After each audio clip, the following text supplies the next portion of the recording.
Singapore is derived from Singapura, City of the Lion, a commonly used term since the 14th century. It is located in Southeastern Asia, islands between Malaysia and Indonesia. It has a total area of 647.5 square kilometers, with two elevation extremes, with the lowest point of Singapore Strait at 0 meters and the highest point, Bukit Timah, 166 meters. Its terrain is lowland, and its climate is tropical with high humidity and abundant rainfall, with monsoon that begins from December to March, and southwest monsoon, which starts from June to September, which is usually the dry weather.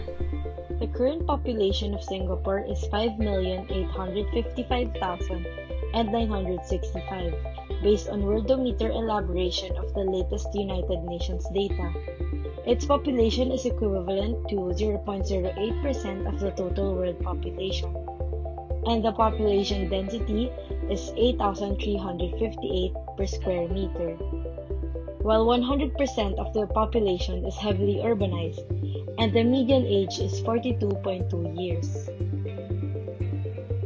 Overall, the population of Singapore is a melting pot of complementary ethnic groups, consisting of 74.3% Chinese, 13.4% Malay, 9% Indians, 3.3% Eurasians, plus a sprinkling of people of other descent, with proactive and liberal immigration policies to attract foreign talent from around the world. A large expatriate population now lives in Singapore and consistently rates the city-state as the best place to work, live, and play in Asia. Given Singapore's desire to expand its links in global trade, this multi-ethnic character of the country is here to stay. Speaking of demographic trends, Singapore's birth and population growth rates are the lowest in Southeast Asia, while high average life expectancy and its low infant mortality rate reflect high standards of hygiene and access to a superb healthcare system. The low birth rate and greater longevity of the population have raised the median age.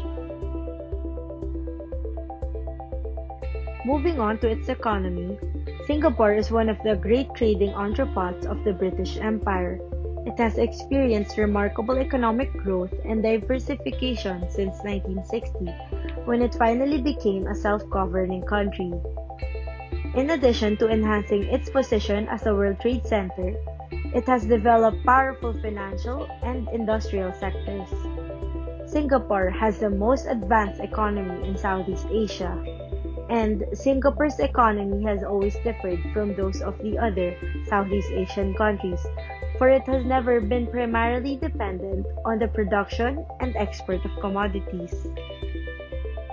The gross domestic product, or GDP, in Singapore was worth $372.6 billion in 2019, according to the official data from the World Bank and projections from Trading Economics.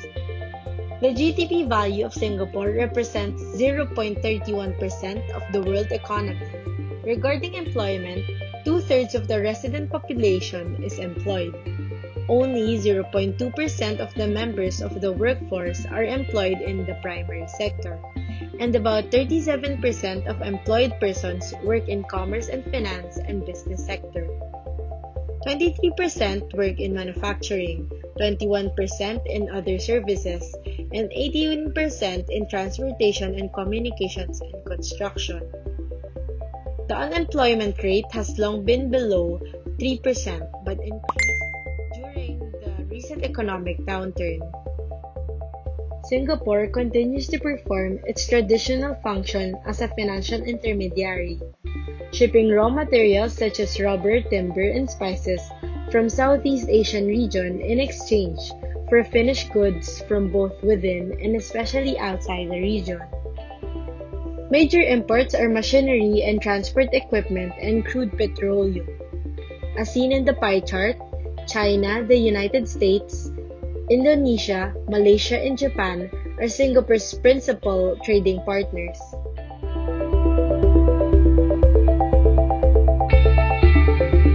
The flag. Red.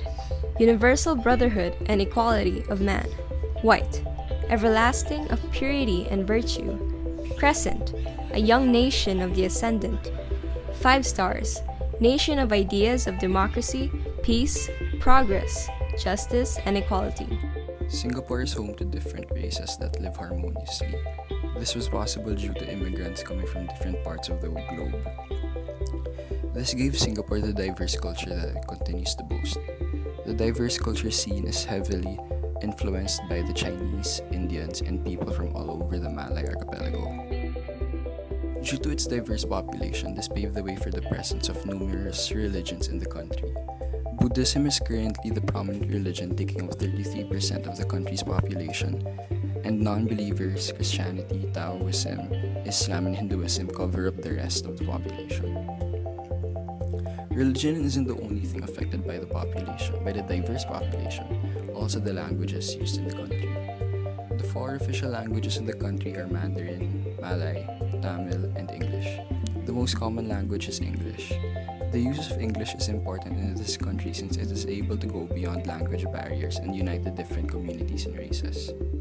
Singapore follows British English, however, the spoken colloquial version of Singaporean English is locally called Singlish.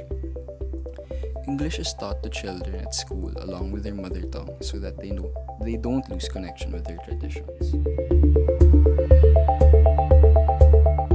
Garden City Vision was introduced by Prime Minister Lee Kuan Yew on 11th May 1967 to transform Singapore into a city with abundant lush greenery and a clean environment in order to make life more pleasant for the people. It was also envisaged that the presence of ample greenery and an environmentally clean of litter would signify that Singapore was a well-organized city and hence a good destination for tourists and foreign investments. This initiative had a significant impact on the rate of tree planting. The number of new trees planted increased from about 158,600 in 1974 to 1.4 million by June 2014.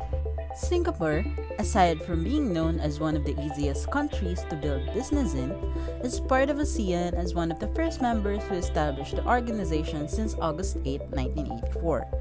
Singapore was also one of the contributors to enable free trade agreement with other ASEAN countries. Furthermore, Singapore entered bilateral free trade agreement with other key trade partners such as US, Japan, Australia, and many more. It is also stated that Singapore, despite being a small country, is known as one of the most highly skilled workforces in Asia. In fact, most of the British countries are having no trouble in setting up business in Singapore, which is why a lot of companies thrive and have a healthy competition. Political stability, little or no corruption, a skilled workforce, personal safety and security, reasonable taxes, excellent connectivity to the region and globally for travel, ease of doing business makes Singapore the business hub of choice for foreign companies, said Dr. Raymond. Issue that besets Singapore in the context of Asian regionalism is haze pollution. Several neighboring Southeast Asian countries have been affected by haze pollution regularly. Indonesia, Singapore, and Brunei are most affected by haze, while to a lesser extent are Thailand, Vietnam, and the Philippines, which was widely caused by Indonesian forest and plantation fires. In 1997, the forest fire in Indonesia, and with the haze it produced, cost Singapore $9 billion in healthcare costs and disrupted air travel and business. Regional actions against the haze pollution. During the 1980s, some regional efforts and actions were implemented to control forest fire in Indonesia. In light of the severe haze outbreak in 1997, the Association of Southeast Asian Nations, or ASEAN, strengthened the 1995 ASEAN Cooperation Plan on Transboundary Pollution to develop it into the Regional Haze Action Plan. Timeline. In 1994, Haze Task Force was formed. In 1997, haze outbreak between August and October, the highest PSI recording of 226 recorded in September. In 2002, ASEAN Agreement on Transboundary Haze Pollution signed by ASEAN members. 2006, PSI reading peaked at 128 on 7th of October. In 2013, Hayes returned to Singapore in June, highest ever PSI reading of 401 recorded on 21 of June, following a PSI reading of 371 on 20 June. Hayes Interministerial Committee were established.